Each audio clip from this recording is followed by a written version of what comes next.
তার মানে হলো আপনি যদি কোন একজন ব্যক্তির সামনে দাঁড়িয়ে থাকেন আর দাঁড়িয়ে তার ভুলগুলো দেখতে পারেন, রাসূলের ভাষ্য অনুযায়ী একজন মুমিন আরেকজন মুমিনের জন্য আয়না স্বরূপ। আপনি তার যে ভুলগুলো দেখলেন আপনি মনে করবেন সেটা আপনার ভেতরেও থাকতে পারে, সেই ভুলটা দেখে আশ্চর্যান্বিত হওয়ার কোনো কারণ নেই, সেটাকে দেখে মানুষের কাছে বর্ণনা করার কোনো কারণ নেই। রাসূল পাক বলেন একজন মুমিন আরেকজন মুমিনের জন্য আয়না স্বরূপ। আপনি যেভাবে আয়নার সামনে দাঁড়িয়ে আপনার চুলটাকে যদি একটু এলোমেলো দেখেন সেটাকে সোজা করার চেষ্টা করেন, আয়নার সামনে দাঁড়িয়ে যদি দেখেন আপনার মুখে একটা কালো দাগ পড়েছে সেটাকে আপনি ওঠানোর চেষ্টা করেন, আয়নার সামনে যদি দাঁড়িয়ে দেখেন আপনার মুখটা বিশ্রী আছে, আপনি সুন্দর করে ক্রিম মেখে ফ্রেশ যেমন হন, আল্লাহর রাসূল বলেন একজন মুমিন আরেকজন মুমিনের জন্য আয়না স্বরূপ। যদি সে তার সামনে দাঁড়িয়ে কোনো অন্যায় দেখতে পারে, ভুল কাজ দেখতে পারে, আয়নার সামনে দাঁড়িয়ে যেভাবে সে নিজেকে পরিপাটি করবে, নিজেকে সংশোধন করবে, সে যখন তার মুমিন ভাইকে দেখবে সে মনে করবে আয়নার সামনে দাঁড়িয়ে আছে, ভুলটা তার আরেক ভাইয়ের নয়, তার নিজের ভুল।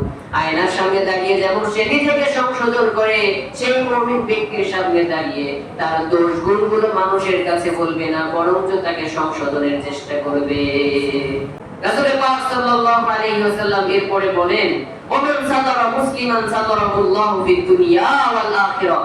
এই দুনিয়াতে যদি কোনো মুমিন আরেকজন মুমিনের দোষ গোপন করে তাহলে আল্লাহ তাআলা দুনিয়া এবং আখিরাতে উভয় জায়গায় তার দোষ গোপন করবে। আমরা তো শুধু মানুষের দোষ চর্চা করি, কে কোন দোষটা করলো সেটা ঘুটে ঘুটে বলার চেষ্টা করি আরেকজনের কাছে। তো আল্লাহর হাবিব সাল্লাল্লাহু আলাইহি ওয়াসাল্লাম বলেছেন মুমিনের একটা বৈশিষ্ট্য মানুষের দোষ গোপন করা।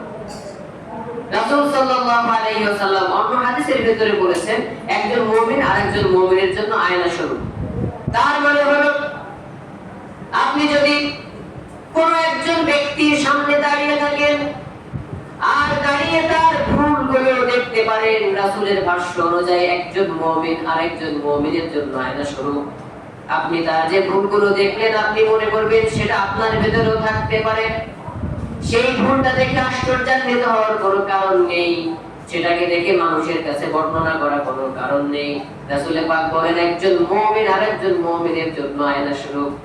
আপনি যেভাবে আয়নার সামনে দাঁড়িয়ে আপনার চুলটাকে যদি একটু এলোমেলো দেখেন সেটাকে সোজা করার চেষ্টা করেন, আয়নার সামনে দাঁড়িয়ে যদি দেখেন আপনার মুখে একটা কালো দাগ পড়েছে সেটাকে আপনি ওঠানোর চেষ্টা করেন, আয়নার সামনে যদি দাঁড়িয়ে দেখেন আপনার মুখটা বিশ্রী আছে, আপনি সুন্দর করে ক্রিম মেখে ফ্রেশ যেমন হন, আল্লাহর রাসূল বলেন একজন মুমিন আরেকজন মুমিনের জন্য আয়না স্বরূপ।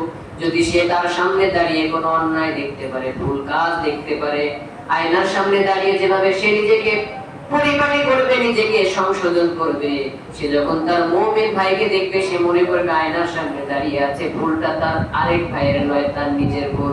আয়নার সামনে দাঁড়িয়ে যেমন সে নিজেকে সংশোধন করে, সেই মুমিন ব্যক্তির সামনে দাঁড়িয়ে তার দোষ গুণগুলো মানুষের কাছে বলবে না, বরঞ্চ তাকে সংশোধনের চেষ্টা করবে।